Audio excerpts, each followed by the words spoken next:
محمد نبینا. گزارنی ہے، کس طرح شب و روز گزارنے ہیں، ہمارے معمولات کیسے ہونے چاہیے، یہ قرآن ہمیں بتاتا ہے. یوں تو انسان جو ہے اپنی مرضی کے مطابق زندگی گزار رہا تھا، لیکن قرآن مجید نے ہمیں یہ تعلیم فرمائی اور تمام دنیا کی انسانیت کو یہ تعلیم پیش کی کہ انسانیت کی حیثیت سے جو ہے وہ برابر ہے. یعنی اس میں غریبی اور امیری کا کوئی فرق نہیں رکھا گیا ہے. ایسے ہی چھوٹے اور بڑے کا کوئی فرق نہیں رکھا گیا ہے کہ چھوٹا اگر ہوگا تو وہ اللہ کے نزدیک محبوب و مکرم نہیں ہے، اور کوئی بڑا ہے عمر میں تو اللہ کے نزدیک محبوب و مکرم ہے. یہ کوئی نہیں ہے، بلکہ اللہ تعالیٰ نے ارشاد فرمایا ان اکرمکم عند اللہ اتقاکم، کہ تم میں سب سے زیادہ اللہ تعالیٰ کے قریب اگر کوئی ہے تو وہ شخص ہے جو اللہ سے زیادہ ڈرنے والا. لیکن ہم اپنی زندگی کا جائزہ لے کر دیکھیں، ہم بڑی بڑی مونگیاں مارتے ہیں، دعوے کرتے ہیں، بڑی بڑی ڈینگیں مارتے ہیں کہ ہم تو یہ ہیں، ہم تو فلاں برادری سے ہیں، ہم نے یہ ڈگری حاصل کر رکھی ہے. لیکن میرے بھائیوں ذرا غور فرمائیں کہ قرآن نے کسی جگہ پر جو ہے دنیاوی کسی ڈگری کا یا دنیاوی جو ہم نے آپس میں جو برادریاں بنا رکھی ہیں اس میں سے یا مسالک کے اعتبار سے دیکھ لیں، کیا کسی کی فضیلت بیان کی ہے؟ نہیں کی ہے. بلکہ اللہ تبارک و تعالیٰ نے قرآن میں فرما دیا کہ تم میں اللہ کے نزدیک وہ زیادہ محبوب ہے، وہ زیادہ قریب ہے، نزدیک ہے جو اللہ سے ڈرنے والا. اب چاہے وہ غریب ہو، چاہے وہ امیر ہو. اگر امیر اپنی بڑی بڑی کمپنیاں چلاتا ہے اور وہ نماز سے دور ہے، قرآن سے دور ہے، رسول اللہ کی تعلیمات سے دور ہے، اور ایک وہ شخص جو دن بھر جو ہے مزدوری کرتا ہے، دن بھر جو ہے محنت کرتا ہے، پھر اللہ تبارک و تعالیٰ کی جو فرائض ہیں ان کی پابندی کرتا ہے اور اللہ کے سامنے سر کو جھکا لیتا ہے، تو خدا کی قسم اس امیر کے پیسے کی کوئی اہمیت نہیں ہے اللہ کے نزدیک، کیونکہ اللہ تبارک و تعالیٰ کو کسی چیز کی حاجت نہیں ہے. اللہ تبارک و تعالیٰ غیر محتاج ہے، اللہ محتاج نہیں ہے، اس کو کسی کی حاجت نہیں ہے. اللہ تبارک و تعالیٰ دلوں کے حال دیکھتا ہے، اللہ تبارک و تعالیٰ دلوں کے حال دیکھتا ہے. تو اللہ تبارک و تعالیٰ نے قرآن مجید میں ہماری انسانیت کی طرف رہنمائی کی ہے کہ انسان آپس میں برابر ہیں انسانی اعتبار سے. پھر اللہ تبارک و تعالیٰ نے ان میں فضیلتیں رکھی ہیں. کوئی عالم ہے تو وہ جاہل سے افضل ہے، اگر کوئی صرف عالم ہے تو اس سے افضل ولی اللہ ہے، اگر کوئی ولی ہے تو پھر اس سے افضل صحابی ہے، پھر اگر کوئی صحابی ہے اور اس کے بعد کوئی نبی ہے، اس کے پہلے کوئی نبی ہے جس کا وہ صحابی ہے تو صحابی سے افضل نبی ہے. اور پھر تمام نبیوں میں، تمام رسولوں میں اللہ تبارک و تعالیٰ نے جو مقام اور رتبہ بلند کیا ہے وہ ہمارے نبی پیارے آقا مکین گنبد خضرا کا کیا ہے. اس لیے امام اہل سنت فرماتے ہیں خلق سے اولیاء، اولیاء سے رسول، خلق سے اولیاء، اولیاء سے رسول، اور رسولوں سے اعلیٰ ہمارا نبی، اور رسولوں سے اعلیٰ ہمارا نبی. لیکن ہمارے معاشرے کے اندر دیکھیں یہ وبا اور یہ بیماری بڑی تیزی کے ساتھ پھیل رہی ہے. لوگوں نے برادریوں کے نام پر مساجد کا انتخاب کر لیا کہ بھئی یہ ترکوں کی مسجد ہے تو اس میں انصاری نہیں جانے ہیں، یہ انصاریوں کی مسجد ہے تو اس میں ترک نہیں جانے ہیں. کیا رسول اللہ صلی اللہ علیہ وسلم کی تعلیم یہی تھی؟ مشرکین عرب نے رسول اللہ سے کہا کہ ہمارا الگ انتخاب کر لیں، ہماری نشست الگ کر لیں، اور ہمیں ان غریبوں سے، ان مزدوروں سے الگ کر لیں. لیکن اللہ کے محبوب سرور کائنات صلی اللہ علیہ وسلم نے کہا، اور اس کو ایک شاعر نے بڑے پیارے شعر کے اندر ترجمانی کرتے ہوئے کہا ہے، ایک ہی صف میں کھڑے ہو گئے محمود و ایاز، نہ کوئی بندہ رہا نہ کوئی بندہ نواز. اللہ کے نزدیک وہ جس کا ایمان مضبوط ہے، جو ایمان میں بڑا ہوا ہے اور جو نمازیں کرتا ہے اور رسول اللہ صلی اللہ علیہ وسلم کی منع کی ہوئی چیزوں پر جو ہے اس سے اپنے آپ کو بچا لیتا ہے، وہ اللہ اور رسول کے نزدیک محبوب ترین ہے۔ لیکن ہم یہ سمجھتے ہیں، بتائیے قبر کے اندر 3 سوال ہونے ہیں، آپ کو پتا ہوگا، رسول اللہ کے تعلق سے پوچھا جائے گا، دین کے تعلق سے پوچھا جائے گا، تمہارا معبود کون تھا اس کے تعلق سے پوچھا جائے گا۔ ایک بھی سوال قبر کے اندر یہ نہیں ہوگا کہ تو کون سے خاندان سے تھا، تو کون سی برادری سے تھا۔ لیکن آج لوگ ایک دوسروں کو بدقومیت کے نام سے جانتے ہیں اور پہچانتے ہیں۔ میرے بھائیوں، یہ وہ باتیں ہیں جو غیر مسلموں میں تھی، غیر مسلموں میں تھی یہ باتیں، لیکن آج مسلمان یعنی جس کو ختم کرنے کے لیے پیارے آقا صلی اللہ علیہ وسلم تشریف لائے، جہالت کا سرتباب کرنے کے لیے آج مسلمان میرے بھائیوں انہی جہالت میں گرفتار ہوتا چلا جا رہا ہے۔ اور دیکھیں برادریوں کے نام پر اور فرقوں کے نام پر کس قدر میرے بھائی تباہی اس امت کے اندر آئی ہوئی۔ آج مسلمان کٹ رہا ہے، مسلمان کا خون بہ رہا ہے، مسلمان کے بچوں کے جو ہے جسموں کو جو ہے گولیوں کا نشانہ بنایا جا رہا ہے، کہیں بم وسفوٹ کیے جا رہے ہیں، مساجد کے اندر یہ معاملات کیے جا رہے ہیں۔ لیکن ہم ہیں، کہیں ہم برادریوں کے نام پر بٹے ہوئے ہیں، کہیں ہم فرقوں کے نام پر بٹے ہوئے ہیں، اور اس سے یعنی ہم میرے پیارے بھائیوں ان الفاظ میں اگر بیان کر دوں، ہم جو ہیں امت نہیں بنی۔ اگر امت ہوتے تو فلسطین کے اندر مسلمان کاٹے نہ جاتے، ان کے سینوں کو چھلنی نہ کیا جاتا۔ اگر ہم امت بن کر رہتے تو میرے بھائیوں مظفر نگر کے اندر جو مسلمانوں کے ساتھ دردناک داستانیں ہمارے پیش نظر رہی، اگر ہم امت بن کر رہتے تو میرے پیارے بھائیوں ہمارے سامنے یہ معاملات نہ ہوتے۔ کتنے دنگے، کتنے فساد ہم نے اپنی آنکھوں سے دیکھے ہیں، کتنی جلتی حویلیاں ہم نے اپنی آنکھوں سے دیکھی ہیں، اتنے دوپٹے اپنی بہنوں کے چھنتے ہوئے دیکھے ہیں، اس بدری ہوتی ہوئی دیکھی ہے۔ لیکن ہم ہیں، ہم برادریوں سے نہیں نکلتے، ہم خاندانوں سے نہیں نکلتے، حتیٰ کہ لوگوں نے میرے بھائیوں نوبت یہاں تک آ پہنچی ہے کہ لوگوں نے قبرستان بھی اپنے الگ بنا رکھے ہیں۔ میں اس کا منکر نہیں ہوں کہ نہ بنائیں، لیکن ہم کھلی اجازت بھی دے دیں کہ رسول اللہ صلی اللہ علیہ وسلم کے نام کا اگر کوئی کلمہ پڑھنے والا اگر وہ مدفون ہمارے قبرستان میں کیا جائے گا تو ہم اس کو منع نہیں کریں گے۔ تو اللہ تبارک و تعالیٰ نے ہمیں جو ہے قرآن رہنمائی کے لیے دیا ہے، قرآن ہماری جو ہے رہنمائی کرے گا ہر فیلڈ کے اندر۔ یعنی ہمارا واسطہ اگر ہمارے دوست سے ہوتا ہے تو قرآن ہماری وہاں پر بھی رہنمائی کرے گا، ہمارا واسطہ اگر ہمارے والد سے ہوتا ہے تو قرآن ہماری وہاں پر رہنمائی کرے گا کہ اف نہ کہنا، ہماری والدہ سے ہے اف نہ کہنا، ہمارے پڑوسی سے ہے تو قرآن کہتا ہے ان کے ساتھ احسان کرنا۔ دور کا پڑوسی، قرآن نے 2 پڑوسیوں کا ذکر کیا ہے، ایک دور کا پڑوسی، ایک قریب کا پڑوسی۔ تو قرآن نے جو ہے تفریق نہیں کی ہے کہ دور کا پڑوسی ہے تو اس کے ساتھ تمہیں جو ہے بدسلوکی کرنی ہے، اور قریب کا پڑوسی ہے تو اس کے ساتھ حسن سلوک سے پیش آنا، ایسا نہیں ہے۔ بلکہ اللہ تبارک و تعالیٰ نے دونوں قسم کے پڑوسیوں کو کہا کہ دور کا پڑوسی اور قریب کا پڑوسی دونوں کے ساتھ تمہیں اچھا معاملات کرنا ہے اور حسن سلوک سے ان کے ساتھ پیش آنا ہے۔ بلکہ ہمارے آقا سرور کائنات صلی اللہ علیہ وسلم کی تعلیم تو یہ ہے، پیارے آقا صلی اللہ علیہ وسلم فرماتے ہیں اگر تمہارا پڑوسی غریب ہے، مفہوم عرض کر رہا ہوں حدیث کا اپنے الفاظ میں، حضور فرماتے ہیں کہ تم اگر کچھ کھانے کا سامان لے کر آتے ہو تو یا تو تمہارے کھانے میں سے پڑوسی کے گھر پہنچ جائے، یا پھر جو ہے تمہارے کھانے کو، تمہارے کھانے کے سامان کو تمہارے پڑوس کے بچے نہ دیکھ پائیں۔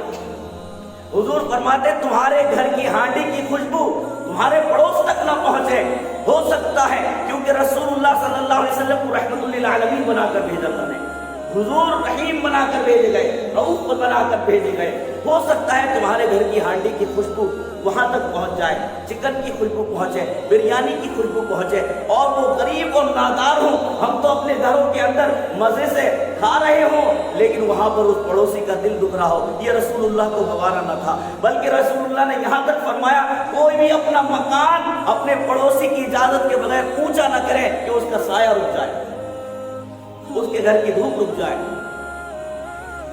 میرے پیارے بھائیوں، تو رسول اللہ صلی اللہ علیہ وسلم کے ذریعے اللہ نے کتنی پیاری رہنمائی ہماری فرمائی۔ یعنی ہمارا واسطہ پھر ایک تاجر سے ہوتا ہے، ہم مزدور ہیں، اپنے مالک سے ہوتا ہے، تو اس کے ساتھ ہمیں کیسا معاملہ کرنا ہے یہ قرآن ہمیں بتائے گا، یہ اللہ کی کتاب ہمیں بتائے گی، یہ رسول اللہ کی سنت ہمیں بتائے گی۔ رسول اللہ نے حجۃ الوداع کے اندر ایک حدیث میں ارشاد فرمایا، اور حضور نے ہمیں جو ہے ایسی باتیں ارشاد فرمائی، اگر ہم اس کو مضبوطی سے تھام لیں تو کیسا ہی دور آ جائے، کیسا ہی پرفتن دور آ جائے، یہاں تک کہ عریانیت جو ہے سر چڑھ کر بولتی ہو، لیکن ہم اگر ان دو چیزوں کو تھامیں کبھی گمراہ نہ ہو سکتے، کیونکہ یہ اللہ کے رسول کا قول ہے، کسی عام انسان کا قول نہیں ہے۔ پہاڑ اپنی جگہ سے ہل سکتا ہے لیکن رسول اللہ کا قول بدل نہیں سکتا۔ اے قول محمد قول خدا، فرمان نہ بدلا جائے گا، بدلے گا زمانہ لاکھ مگر قرآن بدلنا۔ میرے پیارے بھائیوں، رسول اللہ نے فرمایا انی تارک فیکم امرین ثقلین، کہ میں تم میں دو گرا قدر چیزیں چھوڑے جا رہا ہوں۔ وہ دو گرا قدر چیزیں کیا تھی؟ عظیم چیزیں کیا تھی؟ حضور نے فرمایا بما تمسکتم لن تضلوا بما تمسکتم، ہرگز کبھی گزر کے اندر، مستقبل کے اندر، آنے والے زمانے کے اندر تم کبھی گمراہ ہو ہی نہیں سکتے۔ کیسے پرفتن دور آ جائے، کیسی عریانیت چھا جائے، لیکن گمراہ نہیں ہو سکتے۔ لیکن حضور علیہ السلام نے جو دو باتوں کا ذکر کیا وہ دو باتیں یہ تھی، حضور نے فرمایا احدہما کتاب اللہ، ایک ان میں سے اللہ کی کتاب ہے یعنی قرآن ہے، ثانیہما سنت نبی صلی اللہ علیہ وسلم، دوسری اس کے نبی صلی اللہ علیہ وسلم کی سنت ہے۔ لیکن آج ہم دیکھیں رسول اللہ کی سنت سے مراد یہاں پر احادیث بھی لے سکتے ہیں، آپ کا طریقہ بھی لے سکتے ہیں، ہم رسول اللہ کے طریقے سے بھی دور ہیں اور حدیث سے بھی دور ہیں، بلکہ ہمیں تو یہ بھی معلوم نہیں ہوگا کہ حدیث کہتے کس کو ہیں۔ ہمیں تمام فلموں کے نام معلوم ہوں گے ہمارے نوجوانوں کو۔ ارے جس قوم کے جوانوں کا حال یہ ہو کہ وہ جو ہے میدانوں کے کھلاڑی بن چکے ہوں، جس قوم کے جوان نشے کے عادی ہو چکے ہوں، شراب کے عادی ہو چکے ہوں، اور جو ہے چرس کے عادی ہو چکے ہوں، اور جن کے بچوں کا عالم یہ ہو قوم کے جس بچے کے یعنی جس بچے کا فیوچر اس کے ماں باپ بنانے والے تھے، آج اس کے ماں باپ بھی اس کے فیوچر کو تباہ کرنے میں لگے ہیں۔ بچہ روتا ہے تو رونے سے اگر اس کو خاموش کیا جائے گا تو کس حیثیت سے کہ اس کے ہاتھ میں موبائل دیا جائے گا؟ تو بتائیے موبائل ایک حیثیت سے جو ہے نعمت الہی بھی ہے اور دوسری حیثیت سے فتنہ بھی ہے۔ اگر اس کا صحیح یوز کریں آپ اور تو یہ نعمت الہی ہے، اور اگر اس کا غلط استعمال کریں، مس یوز کریں تو یہ ہمارے لیے بہت بڑا فتنہ ہے۔ یہ ہمارے سر پر جو ہے گناہوں کا انبار لگا سکتا ہے، گناہوں کی گٹھیاں لا سکتا ہے۔ اس سے ہمارے میرے بھائیوں ہمارے جو ہے وقت کا ضائع ہونا لازم ہے۔ اس سے گناہوں کا میٹر جب چلتا جائے گا، پوری رات گناہوں میں گزرے گی، فلم دیکھتے ہوئے گزرے گی، عیاشیاں دیکھتے ہوئے گزرے گی، اور پھر جب فجر کا وقت آئے گا، اللہ کی بارگاہ سے بلاوا آئے گا، تو ہمارا وہی جوان جس کو مسجد میں جانا چاہیے تھا، ارے جس قوم کے جوانوں کے ہاتھ میں اسلام کی باغ دور ہونی چاہیے تھی، جس قوم کے جوان مبلغ ہونے چاہیے تھے، جس قوم کے جوان غازی ہونے چاہیے تھے، جس قوم کے جوان مجاہد ہونے چاہیے تھے، آج اس قوم کے جوان بزدل ہو چکے ہیں، کیونکہ ان کے دلوں کے اندر سے ایمانی حرارت نکل چکی ہے، ان کے دلوں کے اندر ایمان کمزور پڑ چکا ہے۔ آج ہم بات کرتے ہیں جہاد کی کہ مولوی جہاد کا اعلان کیوں نہیں کرتے؟ میرے پیارے بھائیوں، اللہ نے اس کا بھی ذکر قرآن مجید میں کیا ہے۔ جب بنی اسرائیل جو ہے، بنی اسرائیل اپنے نبی سے کہتے تھے کہ جہاد کا حکم دے، تو اللہ تبارک و تعالیٰ نے ان کو فرمایا، اور یہ ہمارے لیے بھی تعلیم ہے کہ اگر جہاد کا حکم دے دیا جائے تو یہ لوگ سارے جو ہیں الٹے پیر پھر جائیں گے، بھاگ جائیں گے۔ یہی حال اس امت کا ہو چکا ہے، کیونکہ میرے بھائیوں رسول اللہ کے زمانے میں جو مجاہد تھے ان کے سینوں کے اندر ایمان مضبوط تھا، مستحکم تھا، اس لیے میرے بھائیوں وہ ہزار کے لشکر کے سامنے جمے رہے تھے، ڈٹے رہے تھے، اور ان کو دھول چٹا دی تھی۔ 50,000 کا لشکر جو ہے 1 لاکھ کے لشکر کے سامنے ڈٹا رہا تھا، اور میدان کربلا میں 72 وہ جانثارہ نے امام حسین یزیدی لشکر کے سامنے 22,000 کے ڈٹا رہا تھا، اور ان کی صفوں میں جو ہے زلزلہ پیدا کر دیا، کیونکہ ان کے پاس ایمان تھا، ان کے پاس قرآن تھا۔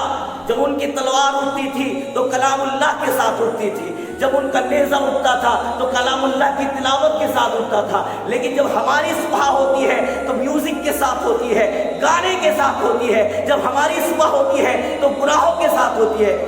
بلکہ بعض لوگوں کا حال تو یہ ہے کہ جب ان کی صبح صبح ہوتی ہے تو گناہوں کے ساتھ، اور جب رات ہوتی ہے تو ان کی زندگی کی کتاب جو ہے گناہوں پر بند ہوتی ہے۔ یہ ہماری زندگی ہو چکی ہے کہ اللہ تبارک و تعالیٰ نے ہمیں اس لیے بھیجا تھا، خدا کی قسم اللہ نے ہمیں انسانوں کی اصلاح کے لیے بھیجا تھا، ہمیں غریبوں کی ہمدردی کرنے کے لیے بھیجا تھا، بیواؤں کی خبرگیری کرنے کے لیے بھیجا تھا، یتیموں کے سروں پر ہاتھ رکھنے کے لیے بھیجا تھا۔ پیارے آقا علیہ الصلوۃ والسلام کی زندگی ہمارے لیے آئیڈیل ہے، لیکن ہماری زندگی، اب نوجوانوں کی زندگی جو ہے ان کا آئیڈیل کیا بن چکا ہے؟ ان کا آئیڈیل جو ہے شارٹ کلپ، شارٹ ویڈیوز، ان کا جو ہے ٹک ٹاک کی ویڈیوز۔ کتنے جوان جو ہے اپنے فالوورز بڑھانے کے لیے، ویورز بڑھانے کے لیے دن رات کوششیں کرتے ہیں۔ میرے بھائیوں، اگر اللہ تبارک و تعالیٰ کی رضا کی خاطر ہم مسجد کے اندر جھک گئے ہوتے تو خدا وہ ذات ہے تمہارے قدموں کے اندر دنیا کو لا کر کھڑا کر دیتا۔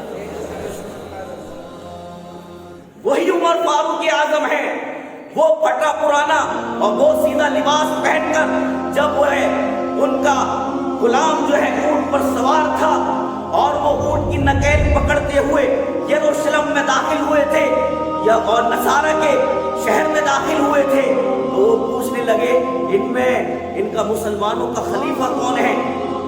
تو کسی نے بتایا وہی شخص جو نکیل پکڑا ہوا آ رہا ہے۔ خدا کی قسم وہ وقت کے خلیفہ تھے، وقت کے حاکم تھے، وقت کے بادشاہ تھے، لیکن جب ان عیسائیوں نے اور عیسائیوں کے سرداروں نے ان کا یہ کردار دیکھا، عمر فاروق اعظم کے قدموں پر گر گئے اور کہنے لگے اپنے دین کا کلمہ پڑھو اور مسلمان بنا لو۔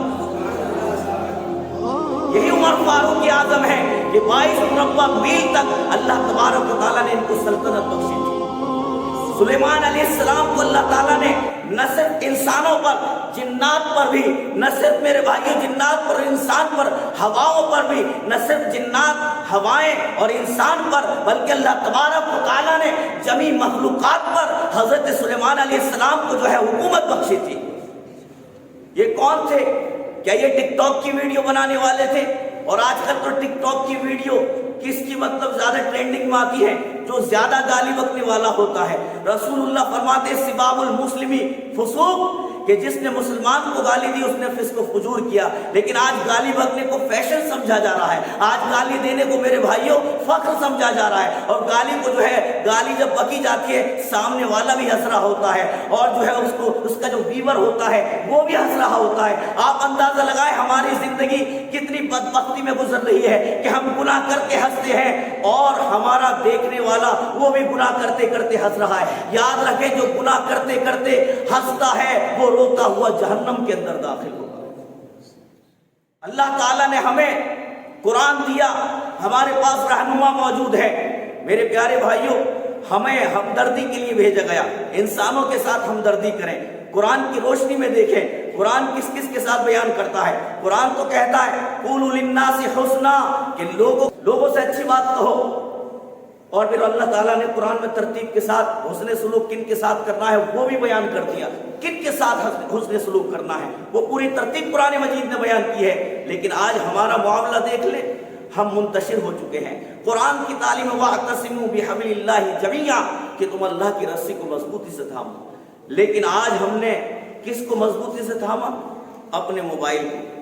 اپنے موبائل کو تھاما کن کاموں کے لیے؟ اچھے کاموں کے لیے نہیں، بلکہ ہم نے ویڈیوز بنانے کے لیے، ہم نے ٹک ٹاک کی ویڈیو بنانے کے لیے، ہم نے شارٹ کلپ بنانے کے لیے، ہم نے اوریا مناظر دیکھنے کے لیے اس کو مضبوطی سے تھاما۔ ہمارے ہاتھوں میں تو رسول اللہ صلی اللہ علیہ وسلم کے دین کی بات دور ہونی چاہیے تھی۔ میرے بھائیوں، جب قوم کے جوان ایسے ہوں اور جب قوم کے بچے ایسے ہوں تو میرے بھائیوں اس قوم کے اندر عمر فاروق اعظم پیدا نہیں کیے جاتے، اس قوم کے اندر حسین پیدا نہیں ہوتے، اس قوم کے اندر صلاح الدین ایوبی پیدا نہیں ہوتے۔ پھر ان کی مسجدوں پر قبضے ہوتے ہیں اور وہ کھڑے بتوں کی طرح دیکھ رہے ہوتے ہیں، کبھی جو ہے بابری مسجد کے نام پر، کبھی گیان واپی کے نام پر، اور کبھی کسی اور مسجد کے نام پر۔ ہم نہیں بول پائیں گے، ہم کچھ نہیں کر پائیں گے، کچھ کہہ بھی نہیں پائیں گے، ہماری زبانوں پر تالے لگا دیے جائیں گے، کیوں ہمارے دل جو ہے مردہ ہو چکے ہیں۔ گناہوں نے ہمارے دلوں کو جو ہے مردہ کر دیا ہے، ہمارے جذبات کو مار دیا ہے، ہمارے احساسات کو مار دیا ہے۔ ایک دور وہ تھا جب انسان سے گناہ ہو جاتا تھا یا گناہ کا قصد ہوتا تھا تو وہ احساس گناہ میں جو ہے شرمندہ ہو جاتا تھا۔ بنی اسرائیل کا ایک شخص ہے، یہ واقعہ عرض کر کے جو ہے اختتام کر دوں، کیونکہ میرا بیان کرنے کا نمبر نہ تھا، بلکہ ہمارے بھائی کا جو ہے التجا ہوئی تو میں نے ان کی التجا کو قبول کیا۔ بنی اسرائیل کا ایک شخص تھا، اس نے میرے پیارے بھائیوں، اس کے نفس امارہ نے، شیطان نے اس کو گناہ پر اکسایا اور کہا کہ گناہ کے ارادے سے نکل، خدا کی طرف نکل۔ اس نے جیسے قدم باہر نکالا، اس کا نفس لوامہ جو خیر کی طرف بلاتا ہے، جو بھلائی کی طرف بلاتا ہے، جو اچھائی کی طرف بلاتا ہے، اس کو دعوت اصلاح پیش کی، اس کو دعوت خیر پیش کی، اور اس نے کہا تو کیا کرتا ہے؟ اس رب کی نافرمانی کے لیے جا رہا ہے جو ہر پوشیدہ کو بھی جانتا ہے، ہر حاضر کو بھی جانتا ہے، ہر غائب کو بھی جانتا ہے، ہر غیب کو بھی جانتا ہے، لہذا تو گناہ نہ کر۔ پھر اس نے ایسا عزم مصمم کیا، کتابوں کے اندر لکھا ہے کہ اس نے وہ پاؤں اپنا، وہ پیر جو گناہ کے قصد سے باہر نکالا تھا، اس نے اپنے پاؤں کو اپنے جسم سے الگ کر دیا کہ وہ قدم جو خدا کی نافرمانی کے لیے اٹھ جائے، اس کا حق نہیں ہے کہ میرے جسم سے وہ متصل رہے۔ یہ ہے میرے بھائیوں، یہ تو احساس تھا گناہ کا، ابھی گناہ کا سرور نہ ہوا تھا، گناہ صادر نہ ہوا تھا، صرف گناہ کا قصد ہوا تھا۔ قصد گناہ پر اس نے ایسی سزا پیش کی، لیکن ہم بھی اپنا احتساب کریں۔ وہ عمر فاروق اعظم کو دیکھیں میرے بھائیوں، عمر فاروق اعظم جن کے لیے جنت کی بشارت، جنت کا سرٹیفکیٹ پیارے آقا علیہ السلام نے پیش کیا ہے، رسول اللہ نے پیش کیا ہے، وہ رات کو اپنی ڈانٹ پر درہ مار کے کہتے، پتہ ہے عمر آج تو نے کیا کیا کام کیے ہیں؟ اپنا حساب لیتے، اپنے حساب کیلکولیشن کرتے اپنے اعمال کی، آپ اندازہ لگائیں۔ وہ کہتے کاش کہ میں وہ ہوتا، مینڈا ہوتا اور اس کو ذبح کر دیا جاتا اور اس کو جو ہے مہمانوں کو کھلا دیا جاتا۔ یہ خوف خدا تھا ان کے اندر، لیکن ہمارے دلوں سے خوف خدا نکلتا جا رہا ہے۔ کیوں نکل رہا ہے معلوم ہے؟ اس کی ایک وجہ یہ بھی ہے کہ ہم نے ایسے لوگوں کی صحبت کو چھوڑ دیا جو خوف خدا رکھتے تھے، جو خوف خدا رکھتے ہیں، آج بھی موجود ہیں۔ ایسا نہیں کہ ناپید ہو چکے ہوں، جو دینی مجالس منعقد کرتے ہیں، ہماری صحبت ہے۔ میں آپ کو نہیں کہہ رہا ہوں، اس ویڈیو کے مادھیم سے کہہ رہا ہوں، ہماری صحبت چرس، گانجا، اسمیک پینے والوں کے ساتھ، ہماری صحبت جب شراب پینے والوں کے ساتھ ہوگی تو بتائیے ہم کیا عشق رسول کے جام پیئیں گے؟ ارے ہم تو شراب ہی پیئیں گے۔ اگر ہماری صحبت ایک سلفہ پینے والے کے ساتھ ہوگی تو ہم بھی ایک دن سلفہ ضرور پیئیں گے۔ اگر ہماری صحبت میرے بھائیوں درود پاک پڑھنے والے کے ساتھ ہوگی تو ہم بھی ایک دن درود پاک پڑھنے والے ہو جائیں گے۔ اگر ہماری صحبت ایک نمازی کے ساتھ ہوگی ایک دن ہم بھی نمازی بن جائیں گے۔ ہماری صحبت نفلی روزے رکھنے والوں کے ساتھ ہوئی ایک دن ہم بھی نفلی روزے رکھنے والے ہو جائیں گے۔ ہماری صحبت اگر ایسے لوگوں کے ساتھ ہے جن کا ذہن دینی ہوتا ہے، جن کا حصول علم کے لیے مشغولیت اور انہماک ہوتا ہے، ان کی جو ہے مصروفیت، وہ تمام اپنا وقت جو ہے دین کو حاصل کرنے اور دین کو سیکھنے میں گزار دیتے ہیں، تو ہمارے دل کے اندر بھی اشتیاق پیدا ہوگا کہ ہم بھی اپنا دین کا علم حاصل کریں۔ جب آپ بازار میں جاتے ہوں گے میرے بھائیوں، کوئی کپڑا خریدنے کے لیے، کوئی پھل خریدنے کے لیے یا کوئی اور پروڈکٹ یا چیز خریدنے کے لیے جاتے ہوں گے، کتنا مطلب اس میں تحقیق کرتے ہیں، ہر اعتبار سے اس کو دیکھتے ہیں۔ لیکن ہم نے اپنے دین کو اتنا سستا کر دیا کہ کوئی بھی آ کر ہم کو کچھ بھی بتا کر چلا جاتا ہے اور ہم اس کو ایکسیپٹ کر لیتے ہیں، قبول کر لیتے ہیں، اور ہم اپنا احتساب نہیں کرتے۔ اللہ قرآن میں فرماتا ہے ہر جان غور کرے اس نے آگے کے لیے کیا بھیجا۔ ہماری زندگی گزر رہی ہے، گزرتی رہے گی، صبح و شام۔ اللہ آسمان سے پتھر نہیں برسا رہا۔ آپ نے زنا کیا، اللہ نے پتھر نہیں برسایا۔ آپ نے شراب پی، اللہ نے اوپر سے پتھر نہیں پھینکا۔ کیوں پھینکے گا اللہ؟ یہ تو تمہارا امتحان ہے۔ اللہ ارشاد فرماتا ہے قرآن کے اندر موت کے تعلق سے، الذی خلق الموت والحیات لیبلوکم ایکم احسن عملا، کہ وہ ذات پاک ہے جس نے موت اور زندگی کو پیدا کیا۔ یہ مقصد حیات اور مقصد موت کو اللہ نے بیان کیا ہے کہ موت اور زندگی کا مقصد کیا ہے، کیوں پیدا کیا اللہ نے؟ اس لیے کہ تمہارا امتحان ہو، آزمائش ہو۔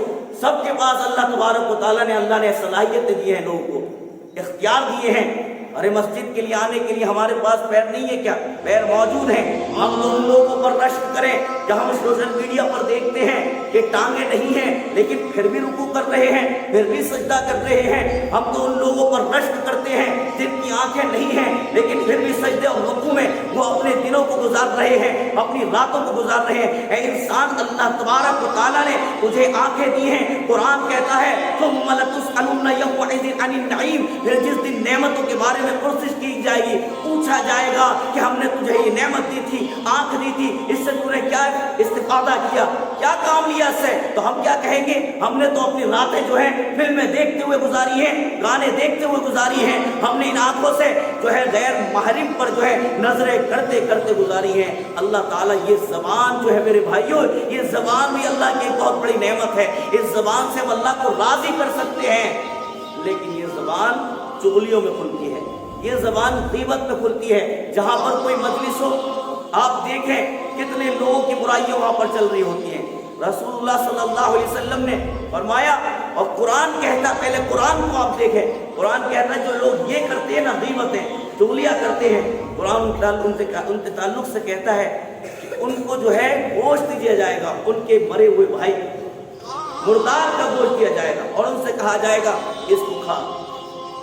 ارے ہم تو انسان دنیا کے اندر جو جانور حلال ہیں ان کے علاوہ حرام جانوروں کا گوشت کھانا پسند نہیں کرتے، تو میدان محشر میں مردار بھائی کا گوشت کھانے کو دیا جائے گا کہ تو دنیا کے اندر برائیاں کیا کرتا تھا۔ اس میں خواص بھی بڑا مشکل ہو جاتا ہے۔ سب سے مشکل امر میرے بھائیوں، ان باتوں کو ہماری توجہ نہیں ہے۔ ہم جو ہے برادریوں کے نام پر بٹے ہوئے ہیں، ہم مسالک کے نام پر بٹے ہوئے ہیں اور ذاتی دشمنیوں میں لگے ہوئے ہیں، عداوت میں ایک دوسرے کو جو ہے ہم برادریوں کے نام پر کہہ لیں یا مسالک کے نام پر کہہ لیں، ایک دوسروں کو یہودیوں سے، عیسائیوں سے، بلکہ میں کہہ دوں شیطان سے بھی زیادہ بدتر سمجھتے ہیں ایک دوسرے کو۔ یہ حال ہے ہمارا۔ تو جب میرے بھائیوں امت سے خیر اٹھ جائے تو آسمان سے پھر اللہ تعالیٰ ہمارے لیے ابابیل کے لشکر نہیں بھیجے گا، پھر اللہ تبارک و تعالیٰ آسمان سے جو ہے فرشتے نازل نہیں کرے گا کہ بابری مسجد کو جو ہے شہید کیا گیا، اب جو ہے آسمانوں سے فرشتے آ کر اس کو بچائیں گے، آ کر جو ہے گیان بابری مسجد کا جو مسئلہ زیر بحث ہے، اب اس کو جو ہے آسمان سے فرشتوں کی فوج آئے گی اور جو ہے ہماری امداد اور نصرت کرے گی۔ ہم نے کون سا کام اللہ کی رضا کے لیے کیا؟ ہماری زندگی دیکھ کر لوگ ہم سے متنفر نہیں بلکہ ہمارے دین سے متنفر ہوتے ہیں۔ میں نے کئی غیر مسلموں کا اپنا ذاتی تجربہ بیان کر رہا ہوں، ایسا اخلاق دیکھا ہے جو ہم کتابوں کے اندر اپنے اسلاف کا دیکھتے تھے، تو مجھے بڑا تعجب ہوتا ہے کہ یہ اخلاق اور کردار، یہ کیریکٹر تو ہمارا ہونا چاہیے تھا، لیکن آج ہمارے مسلمان کی زبان پر گالی اور اس کے وجود کے اندر غصے کی ایسی آگ بھڑک رہی ہے اور ایسا جوش مارتا ہوا غصے کے اندر کبھی کبھی جو ہے وہ کفریہ بھی نکال دیتا ہے، کفریات بک دیتا ہے، اس کو احساس نہیں ہوتا۔ شیطان بڑا خبیث وہ ہستی ہے کہ وہ انسان کو جو ہے غصہ دلاتا ہے، غصہ دلاتا ہے، غصے کے اندر پھر کفریات نکلواتا ہے۔ تو میرے بھائیوں میں عرض کر رہا تھا، اللہ تبارک و تعالیٰ پوچھے گا ہم سے نعمتوں کے بارے میں، یہ نعمت دی تھی، یہ نعمت دی تھی، اور سنیں مال بھی ایک نعمت ہے اللہ تعالیٰ کی۔ ان لوگوں کو اللہ تعالیٰ نے دعوت خیر دی ہے، الذی جمع مالہ عددا یحسب ان مالہ اخلدا، کہ وہ لوگ جو اپنے مالوں کو تجوریوں میں جوڑ جوڑ کر اور گن گن کر رکھتے ہیں، کیا وہ گمان کرتے ہیں ان کا مال ان کو ہمیشہ رکھے گا؟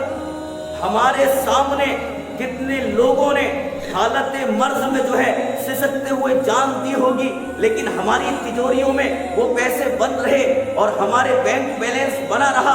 ہمارے سامنے کتنی بیٹیوں کی عزتیں اچھلی ہوں گی اس بنیاد پر کہ ان کی عمر طویل ہو چکی تھی اور رشتے نہیں آ رہے تھے، انہوں نے گناہ کا ارتکاب کیا۔ اے انسان کا، اے مسلمان، کاش کہ تو نے، اے امتی، اے غلام مصطفیٰ کہنے والے، کاش کہ تو نے ایسی ٹیم تشکیل کی ہوتی کہ جو بہنیں غریبی کی وجہ سے ان کی شادی نہیں ہوتی، ہم ان کی شادی کرائیں گے، ہم ان کے ہاتھ میں لے کر آئیں گے، لیکن نہیں، تیرا مال تو تجوری کی زینت بنا رہا، تیرا مال تو بینکوں کی زینت بنا رہا، غیروں نے تیرے مال سے استفادہ کیا، فائدہ اٹھایا، بزنس کیے، بینک والوں نے تیرے مال سے جو ہے بڑے بڑے بزنس کیے، لیکن وہ مال تیرے محبوب کی، تیرے آقا کی امت کے کام نہ آیا۔ کتنے میرے بھائیوں، کتنے غریب بچے اس بنیاد پر سوسائڈ کر لیتے ہیں کہ ہمارے پاس ایجوکیشن حاصل کرنے کے لیے، تعلیم حاصل کرنے کے لیے پیسہ نہیں ہے اور ہمارے پاس جو ہے کچھ اسباب بھی نہیں ہے، پھر وہ سوسائڈ کر لیتے ہیں. کچھ اس بنیاد پر کرتے ہیں،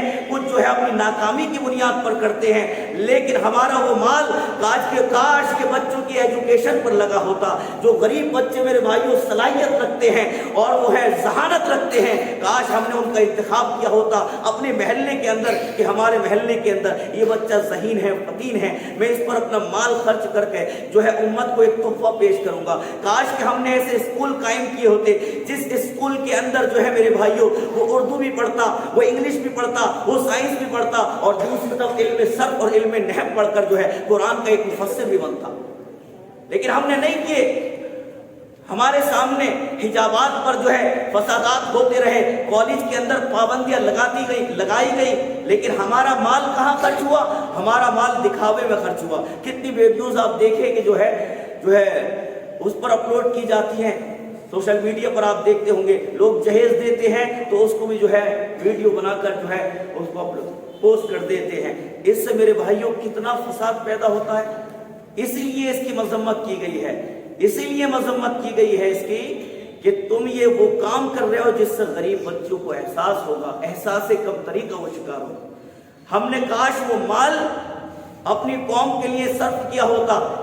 آپ دیکھیں میرے بھائیوں، سر سید احمد خان، اگرچہ ہمارا ان سے علمی اختلاف ہے، عقائد کا اختلاف ہے، لیکن امت کے لیے انہوں نے جو عظیم کارنامہ کیا ہے آج قوم مسلم ان پر جو ہے فخر کرتی ہے. محمد علی جوہر خان، مولانا جوہر علی، میرے بھائی ان کو دیکھیں آپ، امت ان پر ناز کرتی ہے، فخر کرتی ہے. ان سے ہمارے عقائد کے اختلافات کتنے ہوں لیکن انہوں نے امت کو وہ تحفہ دیا ہے، امت کا مستقبل بنایا ہے، امت کا فیوچر بنایا ہے. امت کو میرے بھائیوں جہالت کے اندھیرے سے نکال کر جو ہے علم کا نور اور علم کی شمع ان کے ہاتھ میں تھمائی ہے.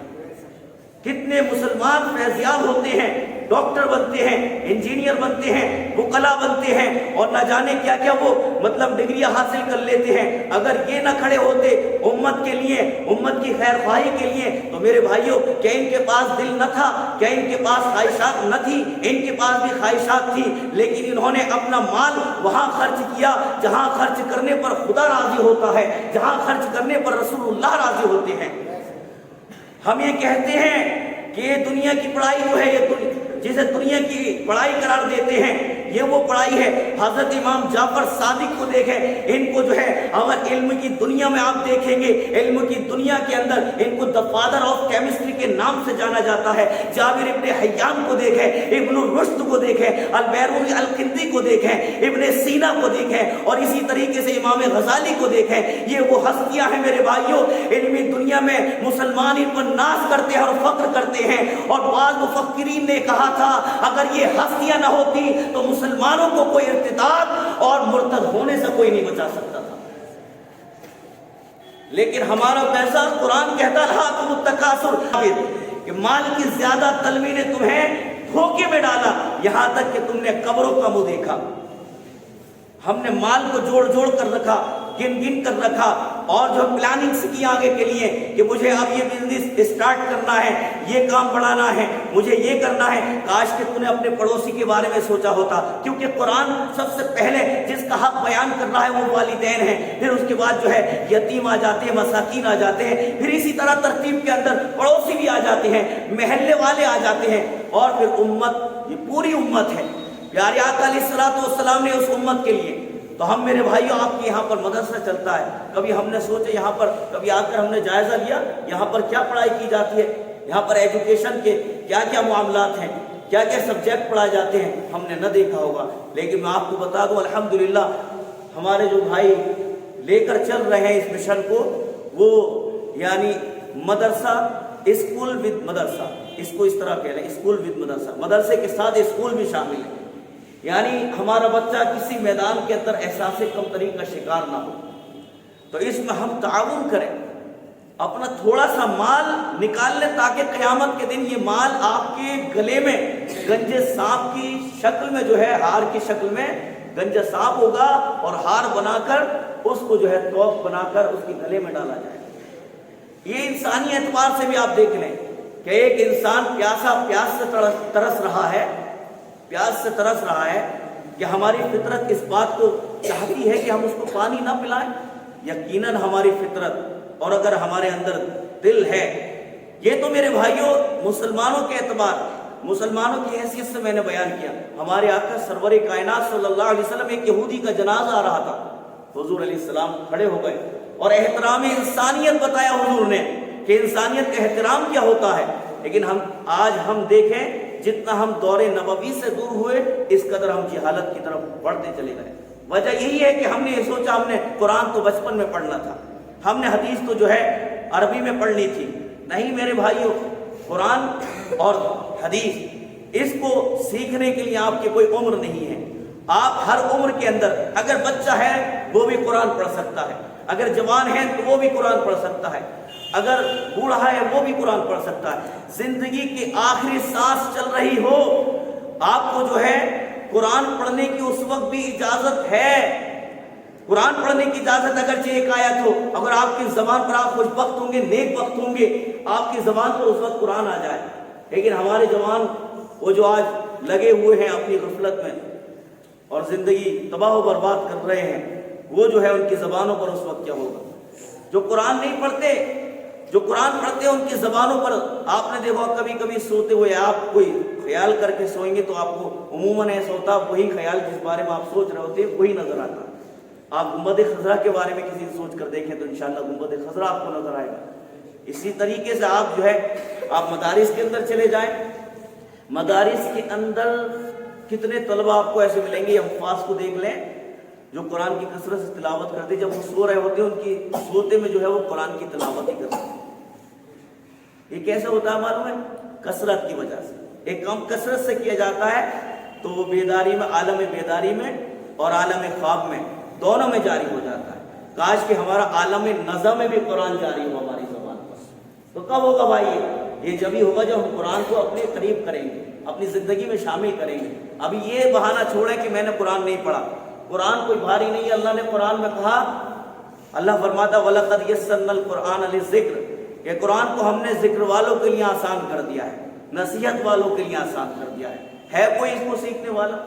ارے قرآن بتائیے میرے بھائیوں، قرآن میں کوئی آیت ہے ایسی جس میں اللہ تعالیٰ نے کہا صرف ہم نے مفتی کے لیے نازل، جو مصلی پر کھڑے ہوتے ہیں ان کے لیے نازل کیا ہے؟ یا قرآن میں یہ کہ صرف جو ہے تم اس کو جو ہے ریڈنگ کیے جاؤ، اس کے ٹرانسلیشن کو نہ دیکھو، اس کی جو ایکسپلینیشن کو نہ دیکھو، اس کو دیکھو میرے بھائیوں، دونوں طرح سے دیکھو اس کو، تینوں طرح سے، تینوں حیثیت سے دیکھیں. آپ اس کے متن کو پڑھیں، آپ اس کے ترجمے کو پڑھیں، آپ اس کی تفسیر اور تشریح کو دیکھیں، آپ اس کی وضاحت کو دیکھیں. یہ آپ کے اندر ایسا انقلاب برپا کرے گا کہ بھی آپ نے سوچا نہ ہوگا کہ قرآن نے میری زندگی بدل دی ہے. آپ کو وہ روحانیت حاصل ہوگی. لیکن ہم قرآن کب اٹھاتے معلوم ہے؟ قرآن ہم اٹھاتے جب محلے میں تیجا ہوتا ہے، جب اٹھاتے ہیں ہم قرآن. قرآن تو میرے بھائیوں ہر بات کا جواب رکھتا ہے. قرآن کو جس نگاہ سے دیکھیں گے آپ کو قرآن کے اندر وہ جواب مل جائے گا. کئی بار میں نے سائنسی فیکٹ کے حوالے سے قرآن مجید کے اندر غور کیا. خدا کی قسم کئی مفکرین کی کتب کو بھی دیکھا تو قرآن مجید کے اندر وہ سائنسی فیکٹس بھی نظر آئے جو سائنس آج اس کو بیان کرتی ہے. اور بہت سارے مصنفین نے قرآن اور سائنس اس کے تعلق سے اس موضوع پر، اس ٹاپک پر کتابیں بھی جو ہے شائع کر دی ہیں. تو آپ قرآن کو جو ہے کریں گے نا انشاءاللہ اپنی زندگی میں شامل. اپنے امام صاحب سے پڑھیں یا اپنے گھر میں اپنی جو آپ کی والدہ ہوں ان سے پڑھنے کی کوشش کریں اچھے انداز میں. اگر وہ پڑھتی ہوں جس حیثیت سے بھی آپ سے ہو، جس طرح سے بھی ممکن ہو، قرآن کو زندگی میں شامل کریں. ان ھذا القرآن یہدی للتی ہی اقوم، بلا شبہ یہ قرآن سیدھے راستے کی طرف رہنمائی کرتا ہے. یہ آپ کو ہر ٹیڑھے راستے سے بچائے گا، یہ راہ مستقیم پر آپ کو گامزن کرے گا. آپ کتنی مرتبہ نماز پڑھتے ہیں؟ بعض ایسے بیٹھے ہوں گے جو صرف جمعہ کے نمازی ہوں گے، بعض 5 وقت کے نمازی ہوں گے. یہ بھی پڑھتے ہوں گے آپ اپنی سنتوں میں، نفل میں اهدنا الصراط المستقیم پڑھتے ہیں نا، اهدنا الصراط المستقیم. کبھی غور کیا اس میں ہم نے کیا کہا اللہ سے؟ اللہ سے ہمارا کیا عہد ہوا؟ اس میں کیا طلب ہوئی اللہ سے؟ اللہ سے کیا طلب ہوئی؟ اللہ تبارک و تعالیٰ ہم نے کیا ایاک نعبد و ایاک نستعین، یہاں پر کیا عہد و پیمان ہوئے؟ غور کیا بھی آپ نے کبھی؟ وہ اسلاف جو تھے نمازوں میں روتے تھے. آپ یوٹیوب پر سرچ کر کے دیکھیں نماز کی، عرب ممالک کی، وہاں پر کتنے ائمہ آپ کو ایسے ملیں گے جو قرآن کی تلاوت کر رہے ہوتے ہیں، وہ رو رہے ہوتے ہیں. اور یہ حقیقت ہے ذرہ برابر اس میں جو ہے جھوٹ کی گنجائش نہیں ہے. آپ دیکھ سکتے ہیں. کیوں معلوم ہے؟ انہیں مطالب اور مفاہیم اور اس کی میننگز معلوم ہوتے ہیں کہ یہاں پر اللہ نے جہنم کا ذکر کیا، یہاں پر اللہ تعالیٰ نے مجرمین کا ذکر کیا، یہاں پر کذابین، یہاں پر کذابوں کا ذکر کیا، یہاں دجالوں کا ذکر کیا، یہاں فریبیوں کا ذکر کیا، یہاں زانیوں کا ذکر کیا، یہاں پر غفلت میں رہنے والوں کا ذکر کیا، یہاں پر خدا کی یاد سے غافل رہنے والوں کا ذکر کیا، یہاں پر جو ہے جس نے کلام اللہ کو پس پشت ڈال دیا ان کا ذکر کیا، یہاں پر جو ہے میدان محشر کے حساب و کتاب کا ذکر ہے، یہاں پر قبروں کا ذکر ہے، یہاں پر قبر کے حالات کا ذکر ہے، یہاں پر زلزلوں کا ذکر ہے، یہاں پر جو ہے قیامت کے دن اللہ تعالیٰ. یہ جب میرے بھائیوں قاری پڑھتے ہیں، امام پڑھتے ہیں، انہیں اپنی عاقبت یاد آ جاتی ہے، انجام یاد آ جاتا ہے. میدان محشر کا نقشہ قرآن بیان کر رہا ہے. اور جب ہماری آنکھوں سے آنسو کم نکلیں گے جب اللہ تعالیٰ عذاب کا ذکر کرے گا، پھر ہمارے اندر جو ہے ہمیں اپنے گناہ یاد آئیں گے، خلوتوں کے گناہ، جلوتوں کے گناہ، پوشیدہ گناہ، ظاہری گناہ، ہمارے باطنی گناہ، گناہ صغیرہ، گناہ کبیرہ، وہ سارے گناہ جب ہمیں یاد آئیں گے ہماری آنکھوں سے آنسو نکلیں گے کہ بادشاہ کو جواب دینا ہے. مجرم جب بادشاہ کے بارگاہ میں پیش کیا جاتا ہے تو سوچیں اس کے جسم پر کب کپڑی تاری ہوتی ہے. ابھی تو ہم سامنے نہیں ہیں نا خدا کے، لیکن خدا ہمیں دیکھ رہا ہے. جس دن یہ کامل یقین ہو جائے نا ہمیں کہ خدا ہمیں دیکھ رہا ہے، انشاءاللہ گناہ کا تصور ہی ہمارے ذہن سے جو ہے معدوم ہو جائے گا. اللہ تعالیٰ ان باتوں پر عمل کی توفیق عطا فرمائے. اور جو کچھ میں نے پیغامات دینے کی کوشش کی، اللہ تعالیٰ ان پیغامات پر مجھے بھی عمل کرنے کی اور آپ کو بھی، اور اس ویڈیو کے ذریعے تمام لوگوں کو عمل کرنے کی توفیق عطا فرمائے. آمین بجاہ